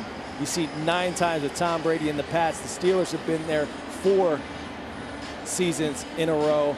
The Chiefs at 3, and the Falcons, the only NFC team who repeated a playoff appearance. And obviously the Chiefs did it with Alex Smith at quarterback. He's now in Washington. And so now they're trying to go to a 4th straight with Patrick Mahomes as their starter. Some confusion here offensively for the Falcons. Bankert on first down, hands off to Malik Williams. And Williams gets 7 yards on first down, 2nd down and 3 coming up. So you talk about Thomas Dimitroff, and let's talk about the return game, because we've already seen Ito Smith have some problems muffing some kickoffs, 2 of them. We just saw Marvin Hall muff a kickoff, so 3 muffed kickoffs on special teams, a chance, an opportunity for those players to show something. And that's not what they want to show on film. Yeah, that's exactly right. That's one of your open starting jobs, right? Your returner from a year ago is off to another organization. Who's going to step in? And the first thing they have to be able to do is catch the ball, right? So that can be disheartening at times because you want to have the basics down. They need to have a guy, as I said before, that they can trust back there to secure the football, and then, oh, by the way, get some positive yards. So still some work to do in figuring out here in the preseason, specifically right there at the returner positions, both punt and kickoff return. Is it? We saw Calvin Ridley on the opening kickoff return at 35 yards. Does he become too valuable of a piece to allow him to return kicks? The pass over the middle is incomplete to Cody Pearson, trying to reach behind him, could not hang on. He got hit by Dorian O'Daniel, who's been busy here for the Chiefs. Yeah, that's Pearson almost got racked right there. It was a good job by the defender of actually keeping his helmet out of it, but it's one of those things where you're in zone defense and you want to sit it down. Coach is telling him, no, that was zone. Sit it down the window. Don't keep running into some defender zone, or that's what can happen. You get lit up. Kerwin Williams is back deep to field the punt by Matt Bosher.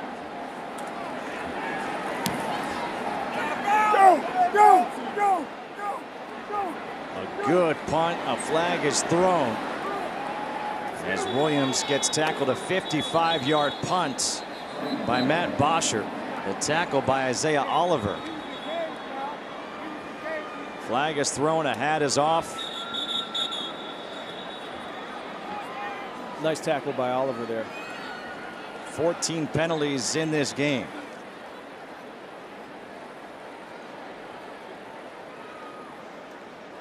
Just, I want to go back to what you talked about. If Calvin really was too big of a weapon to possibly return kicks, I think he found a way to get him the football. There's going to be a lot of chances for him to get the football in space, but you still got Julio and Sanu and Devontae and Tevin. Those are guys you want to feature as well. So anytime you get a chance to get the ball in his hands even more, I think you try to do it. So putting him back there, I think, is a viable asset for the Falcons. Both, and Shock, I'll follow it up with this. Is it both on kickoffs and punts, or just one or the other? Yeah, I think it's just one or the other. You got some other guys who are vying for that punt return spot. There are 2 fouls on the receiving team. Holding, number 81, that penalty's declined. Unsportsmanlike conduct, number 43, that penalty will be accepted. 15 yards, first down. It will be Chiefs ball when we come back as they lead by 14 with just over 8 minutes to go. It's preseason. The score doesn't matter. Of course they're still smiling. 28-14. That's the score here with 8:09 to go. Those fans are happy. Those Minnie Mouse blinged out ears, never seen them before. I believe your daughter's going to want them. Yes, I'm learning. On first down, backed up deep in their own territory are the Chiefs. A 2-yard run here by Kerwin Williams. Some notes from this game. Matt Ryan, 5 of 7, 90 yards and a touchdown. Calvin Ridley had his first touchdown. Ito Smith got 13 carries. Marcellus Branch, 5 tackles on defense for the Falcons thus far. And if we could put the entire offensive line up there, we would. They've been outstanding tonight. Great job in the run game, giving the offense a threat there. That's allowed the pass offense to come to life as well, operating on all cylinders, especially that first team. McGloin on the slant completes the pass to Byron Pringle. And that's a 9-yard completion for the first down. This is kind of like the opposite of last week's game here for the Falcons. Last week, the first half, not good. Second half, Banker kind of brought some life to the team. and they picked up. They started moving the ball. This week, the first half was great. Offensively, defensively, with the exception of that one play, the 69-yard touchdown pass at the end of the half. Second half, virtually non-existent offensively. Yeah, and you're getting some of that inexperience in there. I like what I'm seeing, though, so far out of this drive of the defensive line. They're being stout up there. They were way too soft last week. So we'll see how they do here the rest of this. About 6.5 minutes to go in the game. Some guys can really make a name for themselves, show that they belong, show that they have that effort. I mean, that's more than anything. With these guys, you have to show that you look the part when you put on that Falcons red, especially on the defense, and that Keith Armstrong can envision using you in special teams and making plays. See if anyone flashes here in the final minutes of the game. Second down and 10. McGloin, a low throw. Brought in by J.U. Chesson, second-year player out of Michigan. With a 3rd and 4 here, you wonder, they've been doing a lot of rolling out, a lot of boots, and get the quarterback on the move tonight. Now, the Falcons defense, they're probably going to want to go with that 4 underneath zone. They may show some linebackers up in the gaps to look like a blitz, but I would think they would want to keep it simple for this young defense to read their keys and try to make a play before the sticks. 3rd and 5 here for Kansas City. McGloin drops it off. Another missed tackle here by the Falcons, and the first down is made by Kerwin Williams. Yeah, we have another missed tackle. That's 5 on the night now, and that time it was Marcellus Branch. So 6 total missed tackles on the night, and not a lot from that first team. The first team looked outstanding. Some of these younger guys, it's almost like slow it down a little bit, right? I mean, I know it's kind of. At what point does it slow down for you? It may never, and that's what separates, the mighty from the mundane, right? Some guys can adapt to this level and adjust. Again, a lot of rookies out here, and they may not have what it takes to play at this level. A lot of guys just playing outside of themselves right now. Falcons fans score a touchdown with low tire prices at Kaufman Tire, the official tire retailer of the Atlanta Falcons. Visit KaufmanTire.com to find a store near you. 28-14. Kansas City leading Atlanta here in the 4th quarter. Guys, you talked about, does it ever slow down for some of these guys? And you got to think about for some of these rookies, too. They're still learning this defense. They're still learning this offense. So their mind is still spinning at times. So they're trying to catch up as well as play with the same speed. So they just can't keep up with that same pace right now. 2nd down and 9. And there's a flag. Most likely pass interference against Deontay Burton against J.U. Chesson. That was tough as a defender. I mean, I didn't see that he tried to. Do you think it's going the other way? No. I think they probably did throw the flag on the defender there, and that was Burton.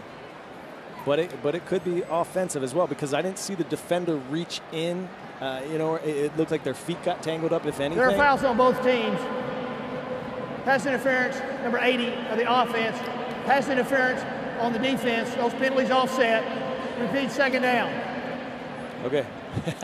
So that's what I'm saying. What I saw here and there, kind of both, they saw it as well. So there's the offensive. And then the defender, they did call him there. I guess that little there's tug. him on the reach right there. The defensive pass interference. Little tug with the left hand. But offsetting, and here we go, 2nd and 9.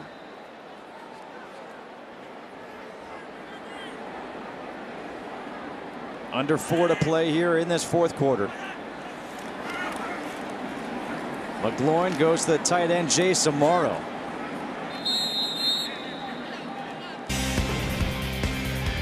And don't forget, we've got 2 more preseason games coming up. Next Saturday, 7 p.m. in Jacksonville against the Jaguars. Then 1 more back here at Mercedes-Benz Stadium Thursday, August 30th against the Miami Dolphins at 7 p.m. Eastern Time. And then it's the real thing. Cuts will be made, rosters finalized, and we'll be all set to start week 1. 3rd down and 8. McGloin to Amaro again, right at the sticks and right past the sticks for the 1st down. Coy, all right, you did play in the league for a long time, so eventually the game slowed down for you. At what point do you remember that rookie year when it did slow down? Honestly, the rookie year, it didn't happen for me. It did not. It didn't happen for me. I mean, my head was spinning. I was out there, just fake it till you'll make it. Yeah, I mean, and it was all effort for me. It was all effort for me. I was 5'0", 100, whatever I was, and the coaches like that kept me around. But you hear Quinn talk about all the time, from years 1 to year 2, you see a huge jump. Year 2, I felt like a completely different player.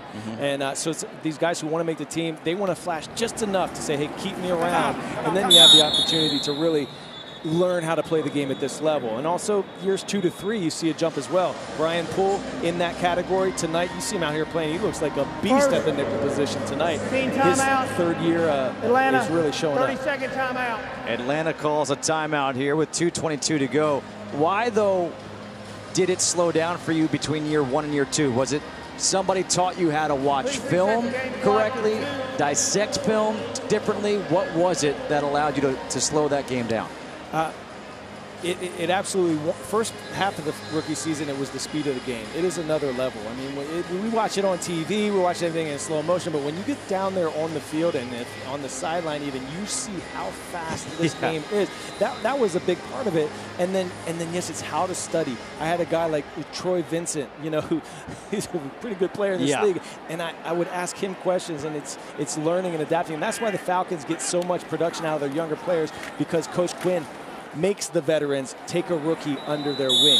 They have this internal mentorship program that really helps this young talent develop. Team timeout.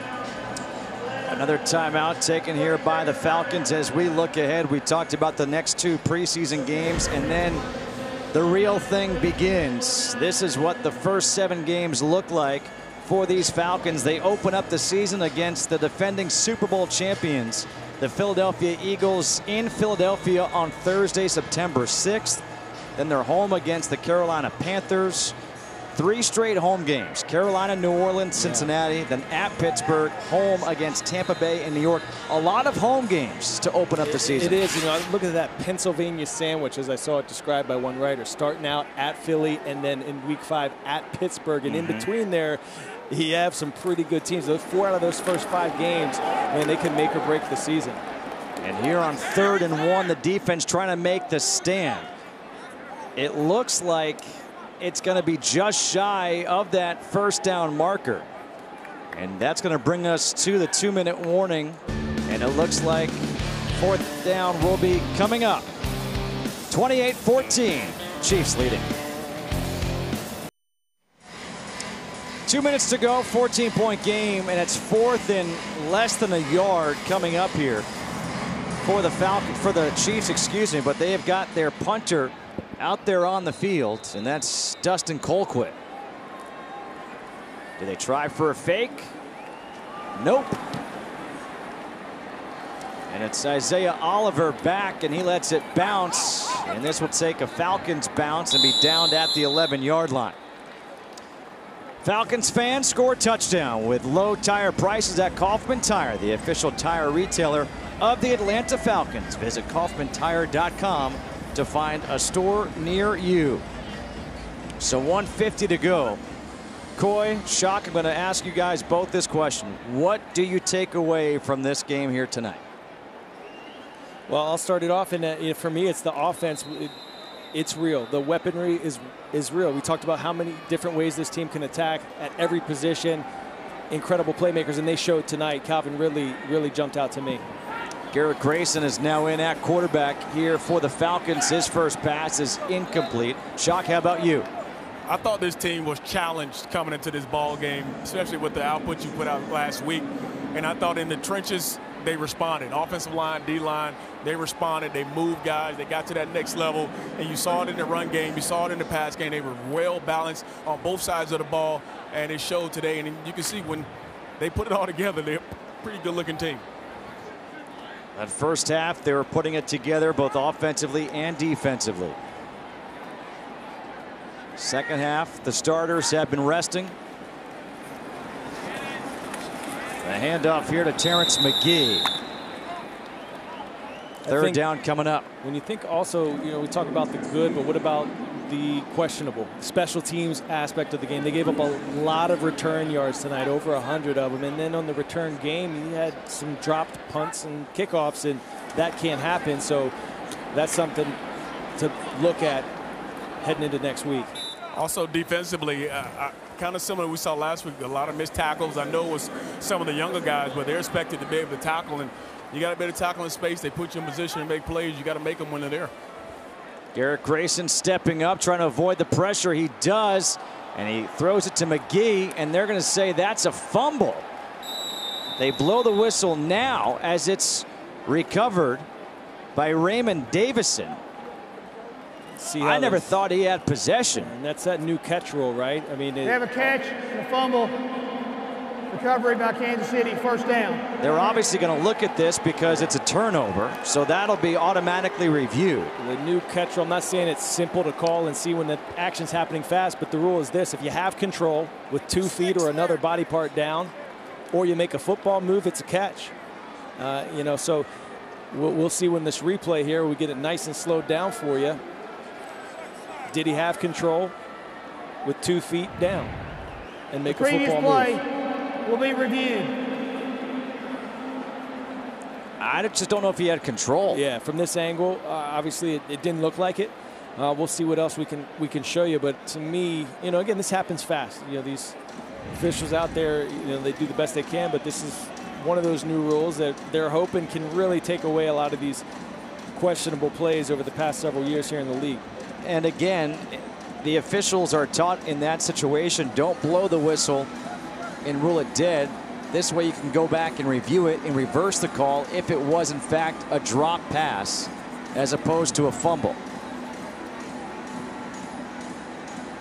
Yep. But Terrence McGee, let's take a look right here. They're saying he had control and it was tough there.